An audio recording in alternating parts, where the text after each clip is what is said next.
नमस्कार दोस्तों। जैसे मिग 25 ने कभी तहलका मचा रखा था और भारत का अपने पड़ोसियों पर वर्चस्व बना हुआ था, क्या वही सब भारत SU-57 जेट को खरीदकर दोहरा सकता है? मिग 25 क्यों इतना खास था और SU-57 को क्या-क्या बातें खास बनाती हैं? SU-57 को खरीदने के फायदे व नुकसान क्या हैं? ये सारी डिटेल्स जानेंगे इस वीडियो में।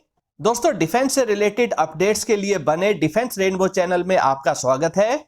आज हम सुरजन जी के एक सवाल के बारे में जानते हैं। उनका सवाल मिग 25 को लेकर है और वो जानना चाहते हैं कि क्या SU-57 इसकी जगह ले सकता है। दोस्तों, मिग 25 फोक्सबेट का एक बड़ा ही इंटरेस्टिंग, बड़ा ही दिलचस्प इतिहास है। ये एक ऐसा जेट था जिसने यूरोपियन देशों को डरा रखा था और यहां तक कि अमेरिका को भी पूरी टेंशन दे रखी थी। यूरोपियन देशों में तो दहशत इस लेवल की थी कि उन्हें यह पता था कि उनका कोई भी फाइटर जेट या बॉम्बर एयरक्राफ्ट अब सोवियत यूनियन के इलाके में जाने का जोखिम नहीं ले सकता था। उन्हें सामना करना पड़ सकता था एक ऐसे जेट का जो साइज में काफी बड़ा था, जिसमें मैसिव एयर इनटेक लगे हुए थे। यह जेट मैक 3.2 की स्पीड यानी 3500 किलोमीटर पर आवर की स्पीड भी हासिल कर सकता था। और अगर फिर भी किसी तरह से इस जेट को ट्रैक करके इस पर कोई मिसाइल लॉन्च भी की जाती थी तो यह जेट 80,000 फीट से भी ज्यादा एल्टीट्यूड पर चला जाता था और इस ऊंचाई तक दुश्मन की कोई भी मिसाइल नहीं पहुंच पाती थी। इस जेट ने तो 1,23,520 फीट के एल्टीट्यूड को भी हासिल कर लिया था। इस रिकॉर्ड को आज तक दूसरा कोई जेट नहीं तोड़ पाया है। आजकल के जेट्स जैसे राफेल या F-35 आदि सिर्फ 50,000 फीट तक के एल्टीट्यूड तक ही जा पाते हैं। मिग 25 को मुख्य तौर पर एक इंटरसेप्टर एयरक्राफ्ट के रूप में डिजाइन किया गया था, यानी अगर ग्राउंड बेस्ड रडार्स दुश्मन के किसी भी फाइटर जेट या बॉम्बर एयरक्राफ्ट को ट्रैक करते हैं तो तुरंत मिग 25 को उड़ाया जाता था। इतनी जबरदस्त स्पीड के कारण मिग 25 कुछ ही समय में इन दुश्मन के जेट्स को अपने लॉन्ग रेंज के रडार के साथ ट्रैक कर लेता था। फिर यह मिग 25 इन दुश्मन के जेट्स को वापस जाने पर मजबूर कर देता था। अगर इस जेट की बात नहीं मानी तो फिर मिग 25 में लगी लॉन्ग रेंज की air to air missiles launch की जाती थी जो दुश्मन के जेट्स का काम तमाम कर देती थी। जब सोवियत यूनियन के इंजीनियर्स ने देखा कि ना तो दुश्मन का कोई जेट मिग 25 का पीछा कर पाता है और ना ही उनकी कोई मिसाइल 80,000 फीट से ज्यादा की ऊंचाई पर उड़ रहे इस मिग 25 का कुछ बिगाड़ पाती है, तो इस मिग 25 का एक रिकॉनेसेंस वेरिएंट यानी जासूसी करने के काम में आने वाला वेरिएंट भी बनाया गया। भारत ने भी आगे चलकर इसी तरह के 8 मिग 25 जेट्स सोवियत यूनियन से खरीदे थे। इन जेट्स में हाई रेजोल्यूशन के कैमरे लगे थे जिनसे दुश्मन के मिलिट्री बेसिस की फोटो खींची जाती थी। इससे दुश्मन की तैयारी और उनकी मिलिट्री की मूवमेंट का पता लग जाता था। मिग 25 का सीरियल प्रोडक्शन 1970 में शुरू किया गया था।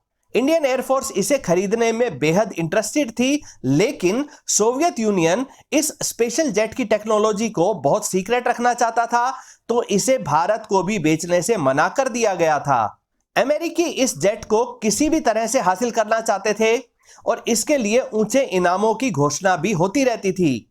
अमेरिका की इसी स्ट्रेटेजी के लालच में आकर 1976 में सोवियत यूनियन के एक पायलट विक्टर वेलेन को अपने देश से गद्दारी करते हुए अपने नए मिग 25 जेट को उड़ाते हुए जापान में पहुंच गए।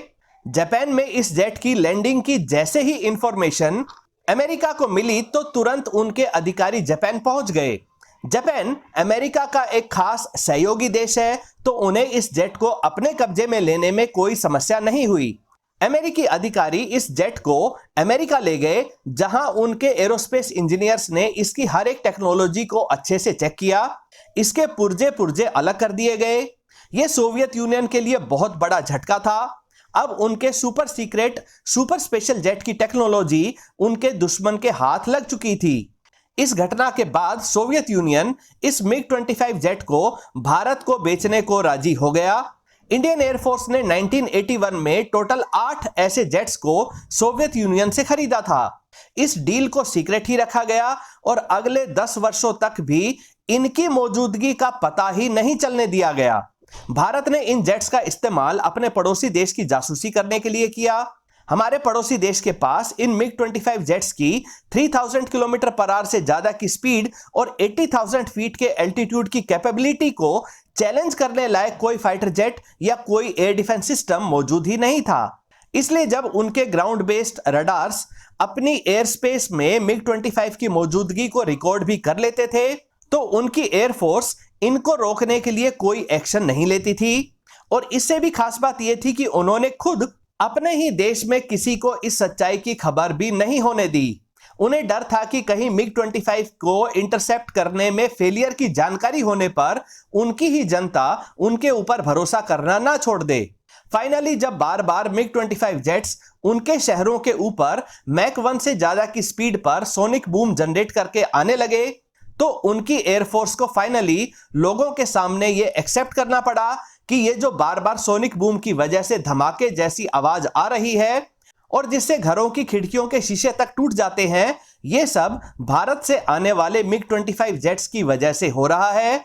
धीरे धीरे हमारे पड़ोसी देश ने इन मिग 25 जेट्स को इंटरसेप्ट करने लायक टेक्नोलॉजी भी हासिल करनी शुरू कर दी। सोवियत यूनियन ने भी मिग 25 के सक्सेसर के रूप में मिग 31 को बनाना शुरू कर दिया था। 1984 से ही मिग 25 का प्रोडक्शन बंद हो चुका था, तो इसके स्पेयर पार्ट्स मिलने भी मुश्किल हो गए थे। साथ ही भारत रिमोट सेंसिंग सैटेलाइट्स और सिंथेटिक अपर्चर रडार की सहायता से अपने पड़ोसी देश की ज्यादा बेहतर और 24 घंटे निगरानी करने लग गया था, तो अब मिग 25 की इतनी जरूरत नहीं रह गई थी। इसीलिए बढ़ती मेंटेनेंस कॉस्ट को देखते हुए 2006 में सभी मिग 25 जेट्स को रिटायर कर दिया गया। दोस्तों, अब सवाल यह है कि क्या भारत को इन लेजेंडरी मशीन्स यानी मिग 25 की कमी को पूरा करने के लिए रूस से Su-57 जेट्स को खरीदना चाहिए? दोस्तों, Su-57 जेट एक अच्छा ऑप्शन हो सकता है, खास तौर पर यह देखते हुए कि यह दूसरे हैवीवेट फाइटर जेट्स जैसे Su-30 या Su-35 से काफी स्टेल्थी है। इसका रडार क्रॉस सेक्शन काफी कम है, जिससे इसे ट्रैकिंग रडार से ट्रैक कर पाना इतना आसान नहीं होगा। हालांकि यह उतना स्टेल्थी नहीं है जितना अमेरिकी F-35 या F-22 रैप्टर है, लेकिन फिर भी यह हमारे पड़ोसी देश के पास मौजूद फाइटर जेट्स जैसे JF-17, F-16 व J-10C जैसे जेट से काफी बेहतर है। Su-57 उस J-35 twin engine stealthy jet से ज्यादा स्टेल्थी, ज्यादा पावरफुल और ज्यादा कैपेबल है, जो हमारा पड़ोसी देश चाइना से खरीदने की योजना बना रहा है। Su-57 जेट्स के बारे में इस समय कई रिपोर्ट सामने आ रही हैं, जिनसे पता चलता है कि इंडियन एयरफोर्स इस जेट को खरीदने के प्रपोजल को काफी सीरियसली एनालाइज कर रही है।